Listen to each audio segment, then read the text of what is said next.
Thank you all for having me this evening. I'm going to keep it pretty free-form tonight.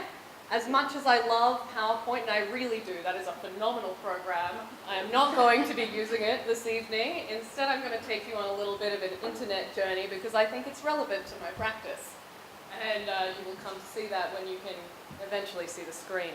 So we'll just give that a moment.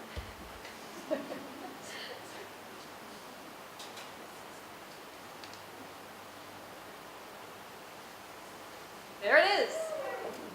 All right.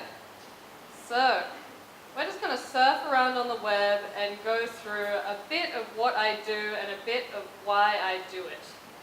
To give you an idea of who I am, I've just gone ahead and Googled myself. So I think that that's quite a relevant way to sort of see where you stand in relation to the rest of the contemporary world. Lucky for me, my name is Xanthe Dobbie, so I'm the only person that appears on Google when you Google me. Thank you very much for that, Mum. She's here tonight, and it is her birthday, so happy birthday, Paula. All right, so we know that we're living in this internet age where nothing is private and everything is public, and there's this incredible disintegration between anything that we could ever have considered to be our own. Everything is up for display, and you can see that in the first 13 pages of Google for me. So if you ever want to know my high school results or the strange one-man show that I was in when I was 15, we won a lot of awards and it was very good, so I would recommend that viewing.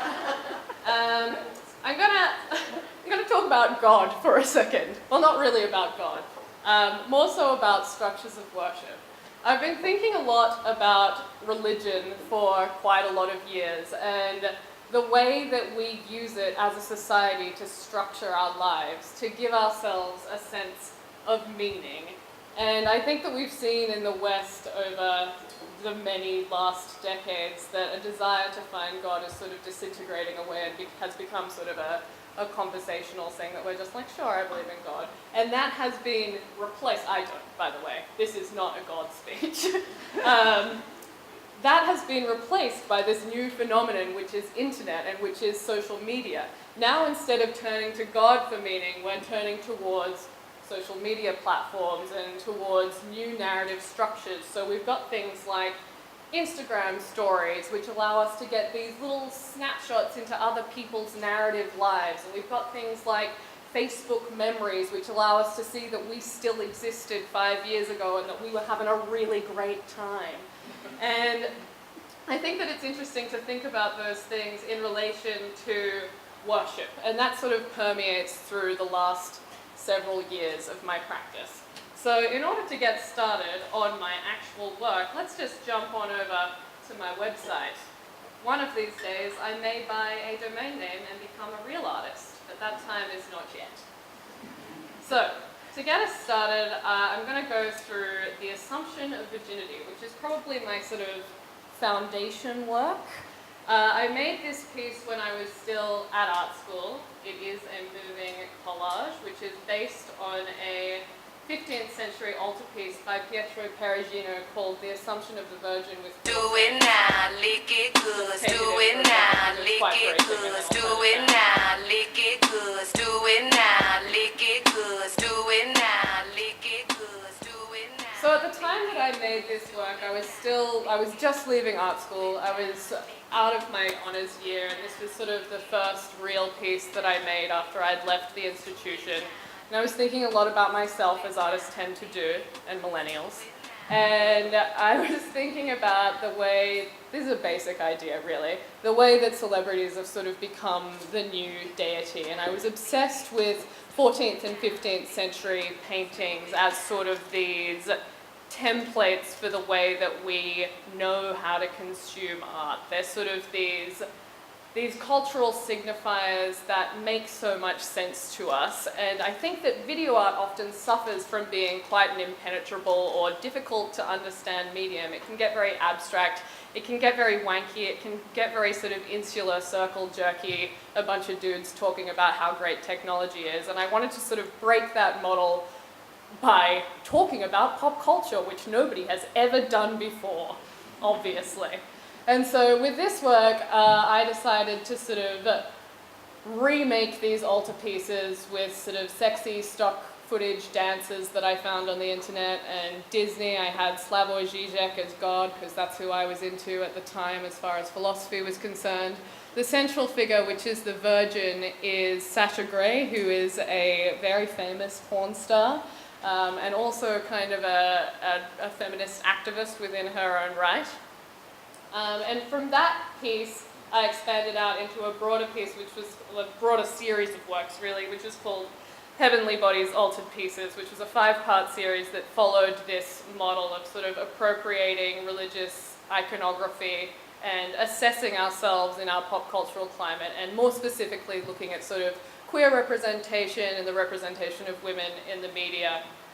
So this is a little piece called Madonna Without Child, based on Carlo Crivelli's Madonna with Child.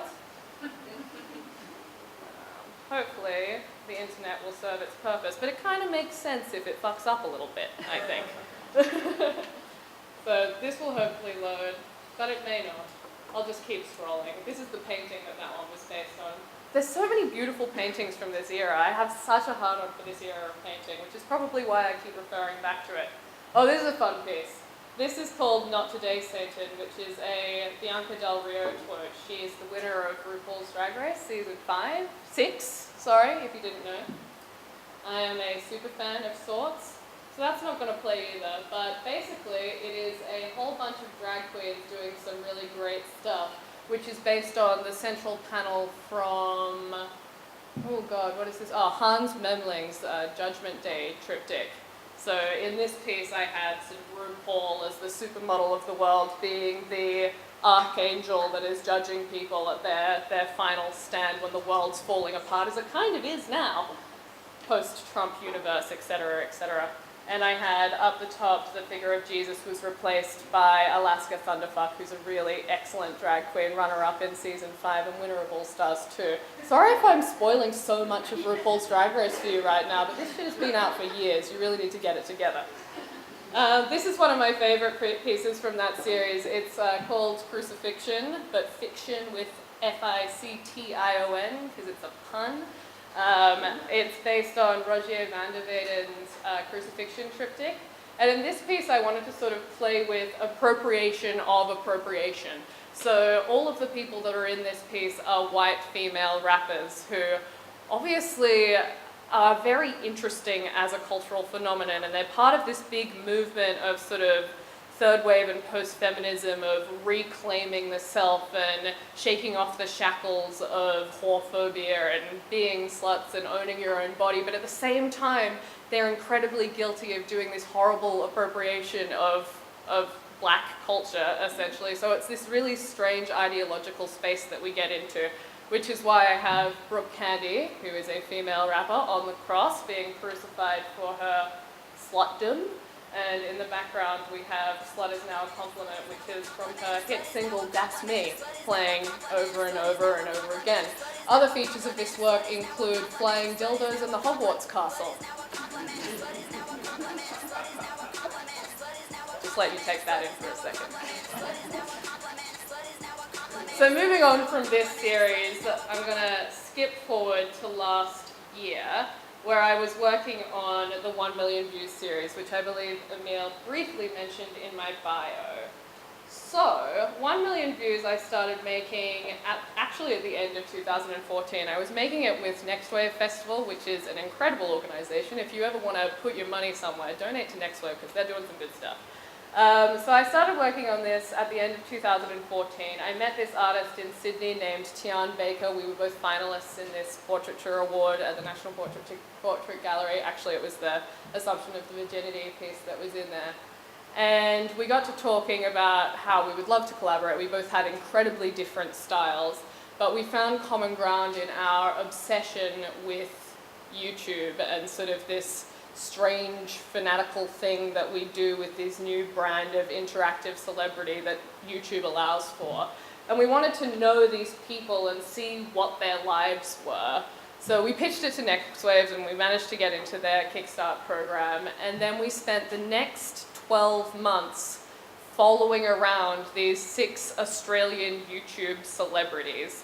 So they're such an interesting breed of people, and I think that going into the project, Tian and I thought that we were going to sort of discover some huge axiom about identity and sort of the experience of the on and offline self, and that the online self is completely curated and it is inauthentic, and the offline self or the IRL self is real. But going in and actually meeting these people who are hugely diverse, I'll go through them in a second,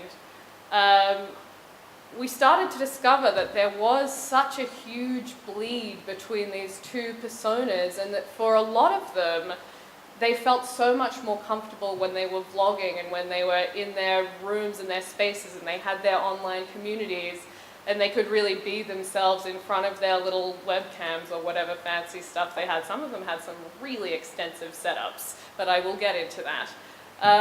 And then when you met them in real life, they were these strange sort of stunted drama kids from high school that never really progressed, but super lovely. And we really had to infiltrate their society and go to all of these different YouTube meetups and sort of conquer the kingpin of the Victorian YouTube scene, which is this guy, Angry Aussie, that we did profile him, and I'll show you that work in a moment. And we had to get to know him in order to then be allowed into the rest of the community and get to really speak to these people and see where they were coming from and become one of them so that we could collaborate with them. They love collabs in the YouTube community. So this series was 12 parts. We did diptych portraits of the YouTubers, so I sort of focused on what they produced online, sort of these odes to their channels, which were very varied. Going through this page, we had Lauren Ostrovsky-Fenton, who is an ASM artist. ASMR stands for Autonomous Sensory Meridian Response, and it is an online phenomenon, a form of sort of counseling that is spawned out of YouTube, which is a lot of things to a lot of different people, and it's a very interesting phenomenon to look into if you're so inclined. But basically what it is people making noises with plastic and sort of scratching different fabrics and combing hair and popping bubbles and talking very gently into a tiny little microphone. There's a lot of this. This is a huge niche of the internet. And the idea of it is that it is supposed to trigger something from your childhood and calm you as if it's your mother's voice, or make you feel sort of safe. It can also have the complete opposite effect, which it kind of does on me. I find it incredibly unsettling and creepy, and I had to take in a lot of it when I was making this portrait. And Lauren goes beyond that. She also does this sort of role play where she dresses up as like a medical practitioner or something and wears these really garish blue gloves and pretends that she's inspecting you, because that's sort of a niche that people enjoy sometimes. Or she'll make dinner and she'll film herself as if she's having a conversation with you because you're lonely on a Saturday night. It serves so many different purposes, and it's fucking fascinating. And as part of this series, we commissioned a series of essays to go alongside of it, and we didn't have any requirements for it. It was just like, write what you feel, and 3 of the 6 essays that came back were about ASMR, so there's a bit of content there already for you to start with. So Lauren's portrait was based on Mary, because there aren't that many saints that are women. Shocking. Thank you, religion. So her portrait was all about sort of encompassing this calming mother figure. She calls herself the whispering mother. And all of this stuff up in the top here is like props that she uses within her work. And that's her. She's in her mid-50s. She has an interesting history with bodybuilding, and she had a series of very intense relationships with circus performers. She's into drinking tea, and she has a strange Facebook presence where for a while she exclusively talked about how much she loved pistachio ice cream, which is why that managed to make its way into this work. Carrying on from her, we had sort of the opposite end of the spectrum of I'm not going to go to her actually right now. the opposite end of the spectrum of femininity with Emile Zile, who is this teen idol figure. Damie runs sort of a variety channel where she does sort of song covers and comedy skits and, I don't know, all of the stuff that you would expect from sort of a teen idol figure on YouTube. And it was really interesting going into her home and knowing that she had this huge following behind her. So she was one of the YouTubers that we worked with that was completely living off being a YouTuber. But then entering into her life and penetrating this facade that was like her incredible online following, she lived in her mum's garage in this sort of tiny hallway of a space out in like the deep, deep suburbs past Craigieburn. And it was just like this pop cultural crack den. It was nuts in there. There was just like walls and walls of soft toys and this huge pegboard of all of these different fan letters and this bookshelf of all of this stuff that her fans had sent her over time, ranging from like really expensive hair products and beauty things to like limited edition action figures and so much other stuff. So she was amazing to engage with. There are lots of little indicators within that work into her personal history as well. Like before she got to be a big YouTube star, she was working at KFC, stuff like that. On the other end of the spectrum, I want to talk about Angry Aussie for a second because he was such a funny character. So this is the guy that pretty much runs the Victorian YouTube scene. If you want to know anything about what's going on in the Australian YouTube world, and specifically the Melbourne scene, this is the guy that you need to talk to. And he goes by Angry Aussie. He's been producing content for over 10 years. It would be his 11th year now. He got on there when YouTube kicked off, which was in the year 2005. What's up, Ari? Are these people that get paid to make YouTube stuff? Yeah. Yeah, so 3 of the 6 people that we profiled were completely living off YouTube. And the way that that happens, or the way that it at least used to happen, unsurprisingly, is through advertising. So when you start up a YouTube channel, you can sign up for an AdSense account, which allows for advertisements to be placed either on top of your videos or just before your videos. And you earn like 1 cent for every 1,000 views. So in order to be really raking it in, you need to be really clocking up those millions. And so that was the case for 3 of the 6 YouTubers that we were working with. Unfortunately, Angry Aussie wasn't one of them. So he'd been trying really hard for over a decade and had over 2,000 videos on his channel. So the prerequisite for us selecting and approaching these YouTubers was that they had to have more than 1 million views, which can happen in a lot of different ways. So for some of those people, it meant that one video had 1 million or more views. For Angry Aussie, it was 1 million views democratically spread across 2,000 videos. But he was still such an interesting character, and it meant that because he was doing it for such a long time, he absolutely knew everybody. And he had this part-time collaborator, Aidsy, who is the Jesus figure in this portrait up the top here. So Aidsy and Angry Aussie had this very adorable sort of fraternal relationship. Aidsy was a recovering drug addict, and he came out as bisexual in his late 50s. And they do these ridiculous, nonsensical videos that just go for far too long. They're like 24-minute long rants about whatever they want to talk about. So lots of sex, politics, and religion. They're like heavily lefty. Like I'm on board with what they're doing, but they're just so boring a lot of the time. And you can see why they never really took off. This was a really fun work to make. This was the first that I made within this series, and they're all sort of anchored to their locations, and they've got lots of little indicators, but I'm not going to go into all of the symbolism. My favourite part of this work is the dangling anal beads that come off the vaporizer and sway lightly in the breeze.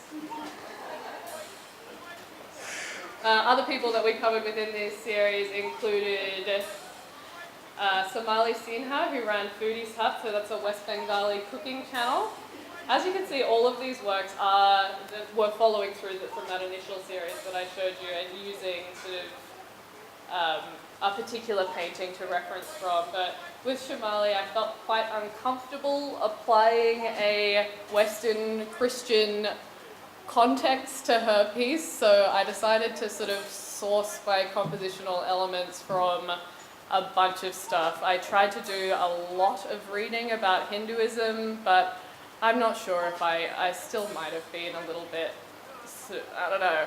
It was a hard work to make because I'm trying to be really cautious about cultural appropriation. So this was sort of based on a series of different paintings by Carlo Crivelli, who does all of these amazing portraits of Mary, as well as these various depictions of Hindu deities.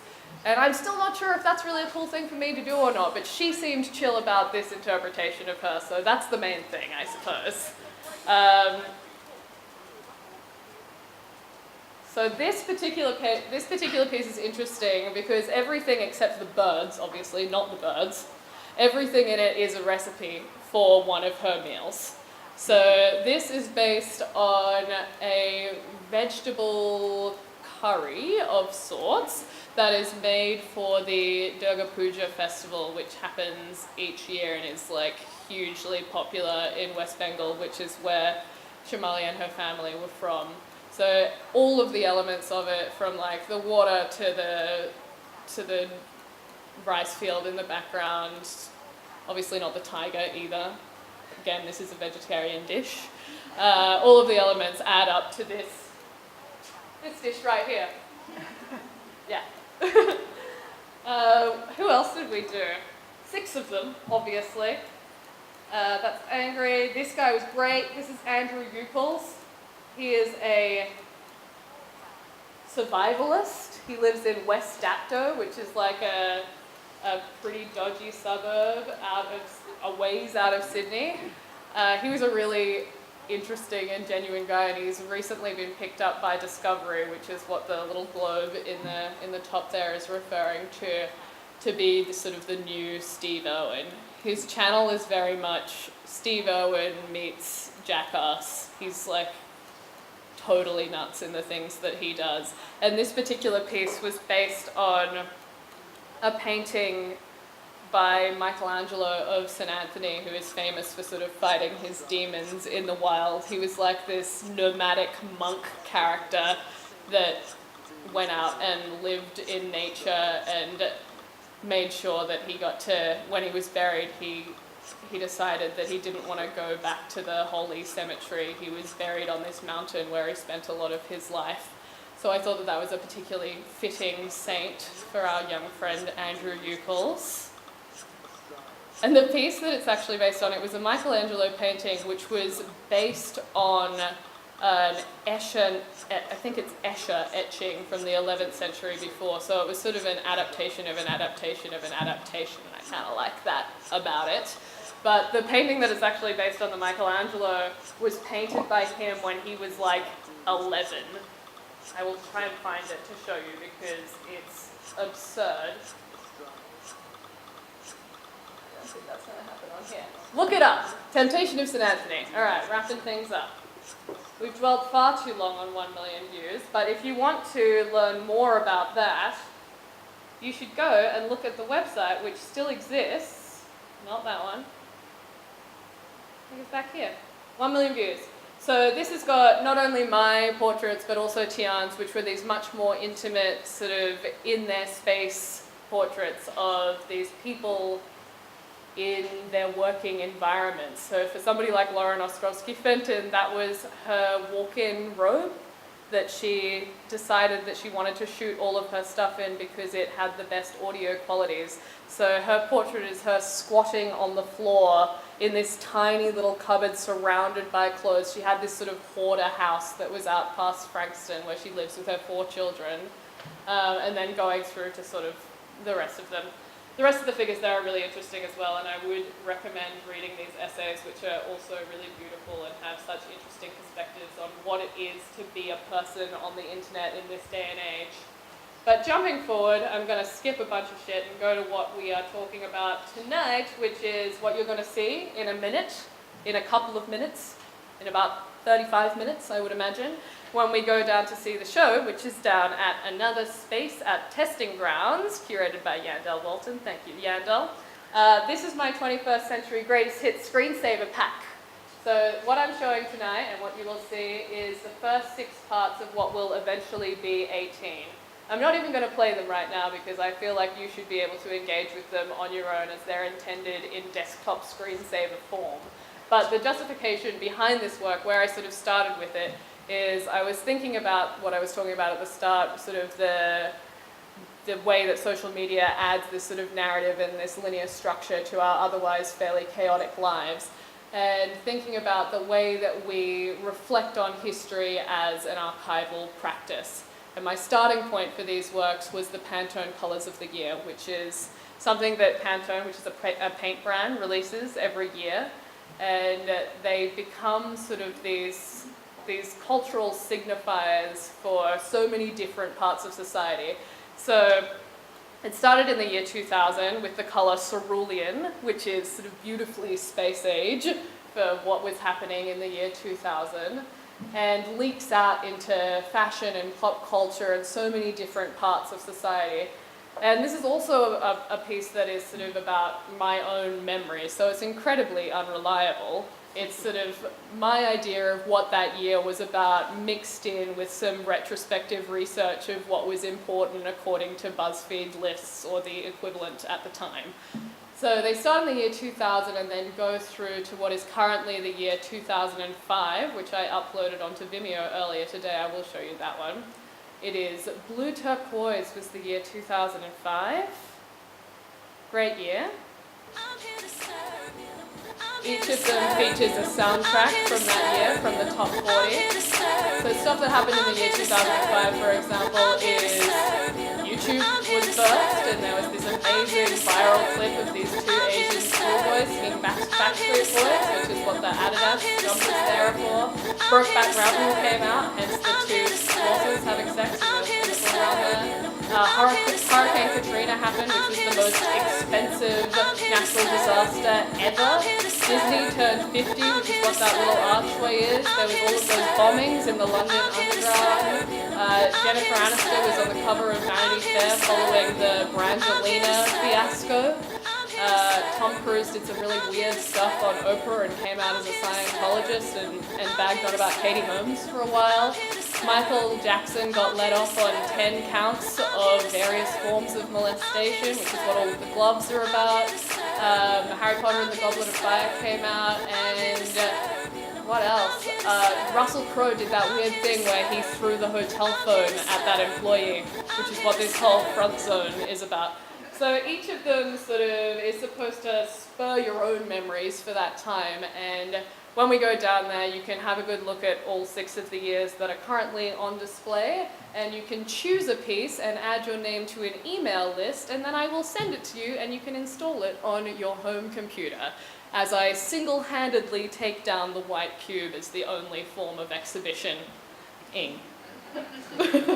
All right, I think I've probably talked for too long, so I will now hand over to Aaron, / back to Emile if he's going to do an introduction for Aaron.